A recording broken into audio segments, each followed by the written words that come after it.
Bem, guys, what's going on? Robert, estamos de volta. Faz tempo que a gente não grava um vídeo assim. A gente vai dar continuidade aí, vai tentar trazer mais conteúdo, informação para você que acompanha a gente, principalmente através do Dating Time, do Trust Revolution. Hoje está bastante frio, mas vai entrar primavera esse mês. E eu fico feliz de estar aqui trazendo um pouco de informação para você. A gente está fazendo uma análise aí, nós já estamos no terceiro mês de março.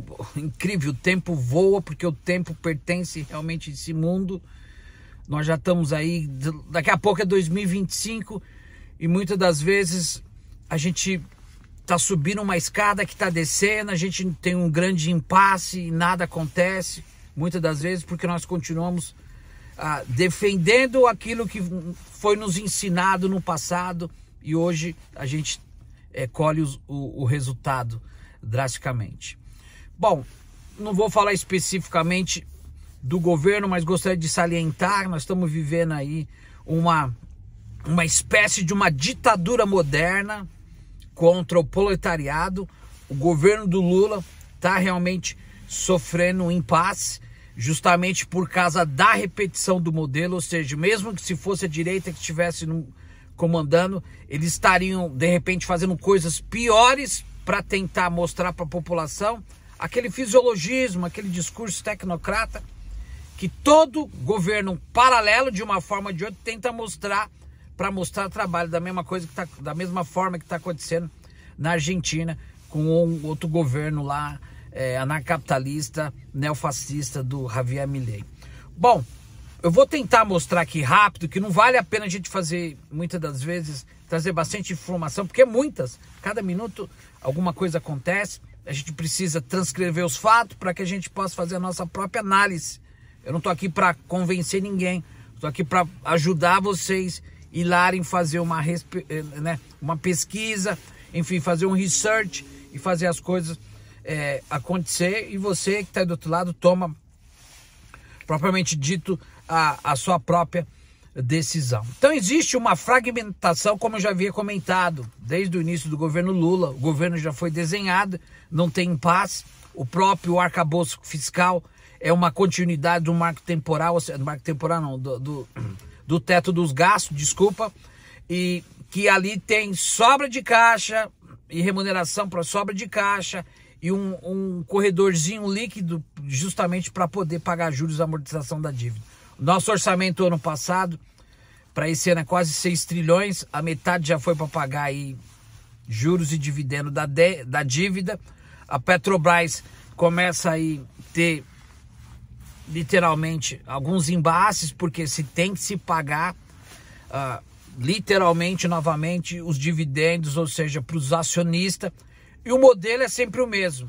Então o Lula continua fazendo as mesmas repetições do passado, por uma época que a gente já sabe da tecnologia da informação. E o mais importante disso, que a gente tem uma contraofensiva da direita que não tem nada para oferecer.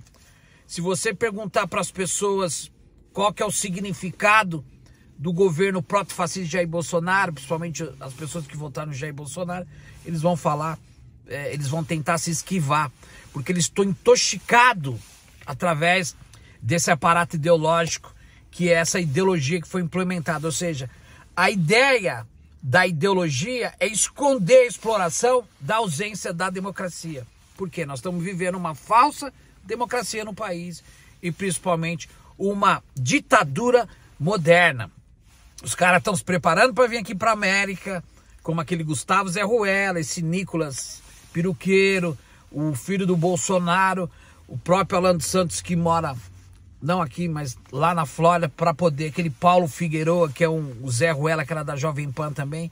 Então, essas pessoas estão indo para falar no Congresso sobre Direitos Humanos, tudo aquilo que está acontecendo, que na realidade a gente sabe que a Suprema Corte no Brasil, o STF, é um lixo, trabalha contra o povo, prende só aqueles que somos nós, o pé de fábrica, o pessoal do proletariado, e as coisas não acontecem. Então, o que eu venho aqui tentar trazer para vocês, gente, que não precisa estar comentando. Existe uma grande fragmentação.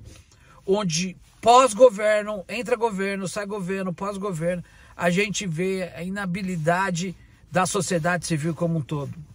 O ano passado eu cansei de falar as datas festivas, como 7 de setembro, 15 de novembro, as pessoas vão pra praia, gente. Eles estão esperando chegar o feriado para poder ir pra praia, para fazer aquilo que, enfim, para sair um pouco da nostalgia, do estresse.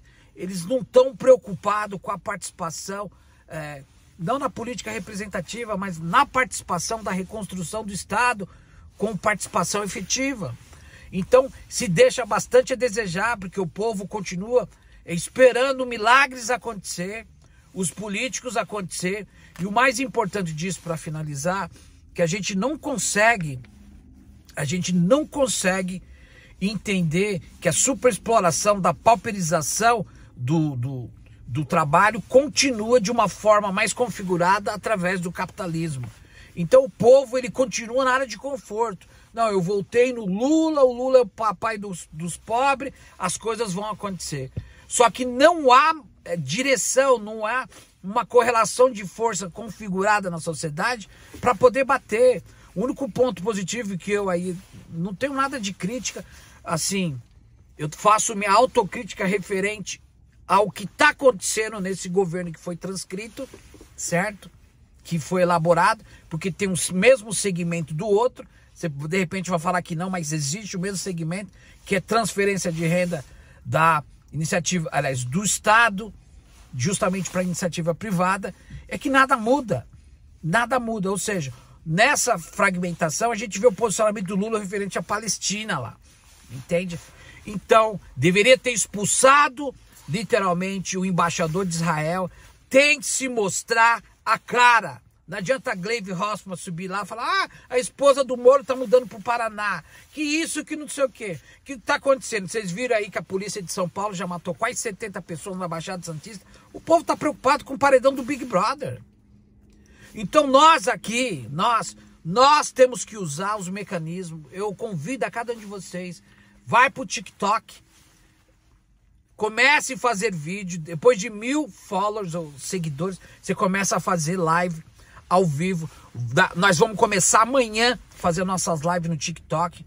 Eu tenho 3 contas do TikTok, tem uma que tem 100 mil, outra tem 15 mil, outra tem 1000 e pouco, porque eu não uso muito, mas tem as janelas que as pessoas podem entrar e estar discutindo e realmente movimentando, mudando, criando a correlação de força ofensiva, não contra o povo, que a gente vê nas redes sociais, mas sim, principalmente contra o sistema. Gente, dias difíceis estão vindo, estão sendo acentuados. Se você for analisar o que está acontecendo no mundo, 22 conflitos, juros altos, economia alta, é um ano aqui de decisão de eleição. O Trump, canalha, conseguiu se esquivar da Suprema Corte, mas tenho certeza absoluta que ele não vai ganhar as eleições. E se ganhar, se prepara que muita coisa. Ele vai ser aquele que vai criar o caos para se manter a ordem, para vir com uma falsa paz. Na realidade, o mundo está upside down, ou seja, está de cabeça para baixo, e o povo brasileiro só está pensando no Brasil. Não entende que o nosso país está acoplado junto com esse país, com outros, através de mecanismos de pauperização, de superexploração, da exploração do trabalho, da mão de obra, onde nós trabalhamos e não temos absolutamente nada. Então a polícia está sentando o dedo, a gente tem que se manifestar, porque se a polícia de São Paulo entrasse lá em Guarujá, matasse 10 mil, o pessoal falou: é ladrão, é traficante. Não é bem assim, gente. Nós precisamos entender que cada grupo militar, ou seja, porque a polícia no Brasil, ela não faz o patrulhamento urbano, tem um grupo de extermínio. Da mesma forma, as Forças Armadas, que não cuidam da integridade e soberania do país, ela coloca o poder moderador e a ordem contra o seu próprio povo. Isso está na polícia, porque a polícia está tete com a gente no dia a dia. Ela está próximo e ela já chega fazendo o que deve ser feito. Então tudo isso, gente, você viu aí o próprio ministro, acho que do Rio de Janeiro, não sei quem foi, não vou falar o nome aqui também, absolveu os policiais que sentaram o dedo naquele moreno que morreu lá com 257 tiros do exército e da polícia. É uma covardia, gente. Uma covardia o que está acontecendo no Brasil. A política está desbandada, a direita, ela conquistou espaço aleatório através da narrativa justamente para criar, para estar involucrada dentro dessa ideia da ideologia que tem como porventura esconder a superexploração da ausência de uma falsa democracia. E o Brasil está preso nessa dicotomia, através dessa engenharia social, desse laboratório que foi implementado no Brasil e principalmente dessa dissidência controlada que está sendo implementada através do X, que é o novo vírus que está vindo, que é o nome do Twitter, do Elon Musk, que é uma fachada aí, que a gente vai estar falando bastante de coisa. Eu sei que eu fiz uma misturada aqui das coisas. O mais importante é que o governo está patinando na lama. O rombo vai ser gigantesco esse ano. Eu falei o ano passado, pega meus vídeos, vocês vão ver lá. Porque tudo está baseado no voo de galinha. O Brasil não cria mecanismo de transformação para poder gerar riqueza. Ele segue o protocolo como o Bolsonaro, como o Michel Temer, como a Dilma, e assim vai, literalmente. A gente continua como vaca de presépio, a gente fica ali rodando aquela roleta que está sustentando literalmente 15 mil famílias que vivem do rentismo no Brasil. A dívida está explodindo porque o governo Lula tenta tirar de para fazer desoneração da folha, para tampar buraco dali e daqui, e não tem formas. As empresas que estão vindo do fora para o Brasil são empresas que têm a sua própria ciência e tecnologia, gente. Ah, vai gerar emprego?